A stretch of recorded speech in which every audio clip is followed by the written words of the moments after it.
gusto ko pong iparamdam sa inyo yung init. Ano po, kasi yung, alam niyo din natin yung mga story ng buhay ng mga nasa community, yung mga naiinitan.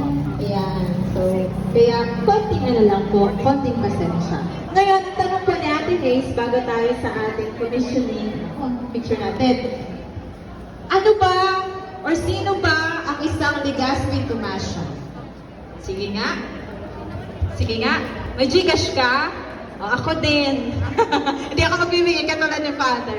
Sige, magtanong tayo. Pag sinabing isang Legazpi Tomasian, ngayong tapos na tayo sa road of trials, may mga activities na ginawa, ano na para sa atin ang isang Legazpi Tomasian? Paano natin ito i-describe? Sino? Sige po. Who wants to volunteer? Meron? Hanggang dito lang ba ako? Sige, meron dito. Dito lang natapat yung mic eh. Sige po. Para sa inyo, ano ba ang ibig sabihin ng isang Legazpi Tomasian? Ayan.